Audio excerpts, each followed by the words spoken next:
Yeah, it's heavy. I think, and you can't just, in my estimation, like especially, when I work with folks, I work from more of the spiritual realm of death, but it's a lot of how, even if we make that touch with that person when I do the work that I do, um, and we talk about them and everything, it's still at the end that, your appointment's up and, you're trying to help them out. Right.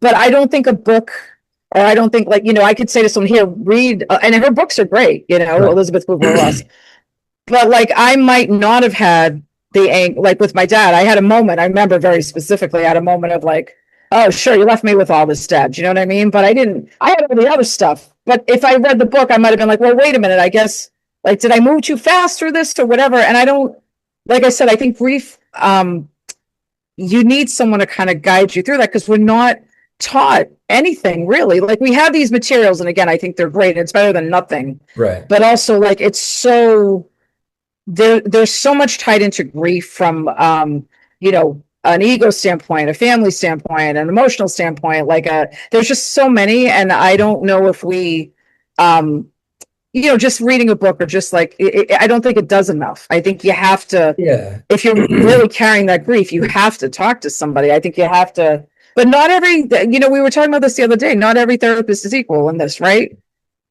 Yeah, and I definitely agree. Like not everybody's specifically trained enough to be able to deal with everything. So you can have like a phenomenal psychologist, you can have a phenomenal psychiatrist, but it doesn't mean that they're phenomenal at child psychology or child psychiatry. Like there's a reason that these special pockets exist. And in terms of like the literature and everything, like it's good to have. I think that it's great to have from Sure. a supplemental standpoint. I think that not everybody would read it. And even at the time where you might suggest to somebody like, hey, on death and dying, this might be a really great book for you to read. I think that some of it might resonate with you. If you have somebody who's in total brain fog after a major loss, I mean, how Right. much are they going to sit down and read a book? And even if they did, I mean, totally kudos to them because I wouldn't. Um, Right. how much would they absorb? So Right. that's why it helps to have like kind of that two-part system there to be like, I Yeah. want to walk you through as much of this as I can, but also it's good for you to do some homework on your own too. It's good for Yeah. you to take this with you. Like some people learn better from a literary standpoint. I had a Sure. psychologist that I was seeing for a while. He was so great, and he spoke to me in terms of things that I could understand. So it Right. was poetry, it was philosophy, it was existentialism naturally. Mm. It was all of Yeah, those of things. course. And instead of telling me why I was a mess, he just said, why don't you go home and read The Myth of Sisyphus? Why don't you just take that and you just go with Mm. that? And then when I see you next week, why don't you just tell me what you think about that? Like he had these like little ninja ways of letting me know that I was a mess, but never actually telling me. And it was brilliant. It was brilliant.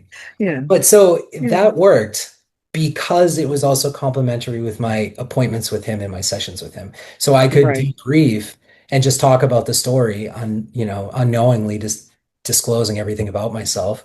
I had that Yeah. opportunity. So I do feel that way about like the grief literature too. And also I think that like a lot of people don't realize how much of what we grieve over, like we don't realize that it's grief that we're feeling. So I wrote an article pretty recently for the that same place in the UK, and it was about disenfranchised grief, which is like unrecognized grief, unrecognized by society. And what I had written about was actually that what I felt like I was experiencing, and it was like a super personal piece was I thought that I was experiencing shame, and it wasn't shame, it was grief. And I didn't know that. I knew what shame was. I was taught to know and to understand how shame felt and what it was. I knew that that was a familiar one to me, and we latch on to the things that are familiar to us. We do. What I didn't know was that it was grief, that I was grieving the loss of something that hadn't died. It wasn't biological. It was a really unhealthy relationship, and Mhm. it just, wasn't a good situation. I was really struggling with the thought of like, okay, so I feel like maybe it would be a little bit easier if the person was dead. Like in my brain, Yeah. anyway, trying to conceptualize it. Right.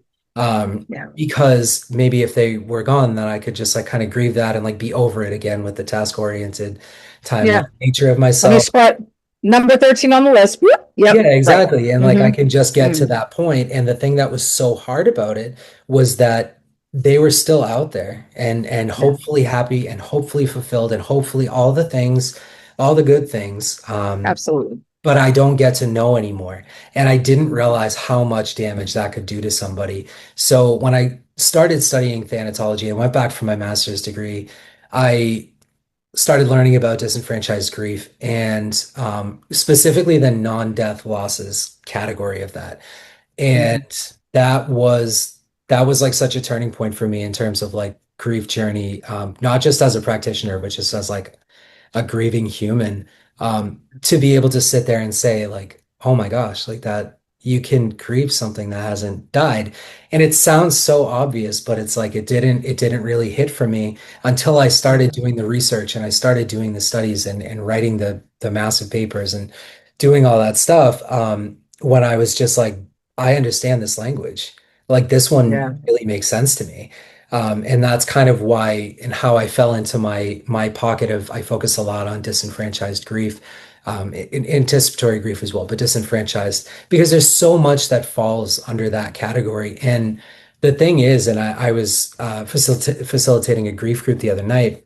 I was talking with one of the women who's in the group, and we were talking about just all the Yeah. things, everything. That's the place for it. Yeah. And I had just said to her, I was like, grief feeds on isolation. That's where it happens. That's Yes. where it's Yes. satiated. When you're Right. isolated, alone in the dark, not returning Mhm. calls, staying away from people in meetings, but with your camera off, like things like that, even little things like that. That's where grief, that's what it feeds on. It wants you alone, Mm. it wants you isolated. So one of the best things that we can do is offer, in my opinion, non-intrusive visibility to people. Now, that's kind of the thing, right? So the nature of disenfranchised grief, I'm totally going off on a disenfranchised grief Yeah, train, fine. Go. but we're Go. we're we're going. We're Um, going. the thing about it is that society, it's like you're sitting in a crowded room and Mhm. everybody is staring at you and nobody can see that you're in pain. And it's not necessarily that like they're not paying attention. Maybe there are plenty of people who are paying attention, but we just don't notice it. We just don't see it. So some people like until I had a pet, I couldn't imagine why anybody would be devastated over a cat. But Yeah. now I have a little like domestic terrorist Boston Right. Terrier, and it's like I get it. I understand like Yeah.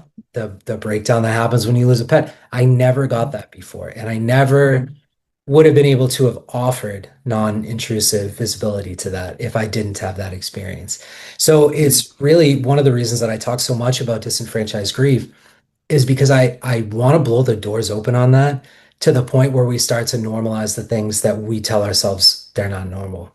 So men experiencing grief in the way that they do, women experiencing it the way that they do, the fact that many men experience it the way that society says women experience it, and vice versa. Uh, Mhm.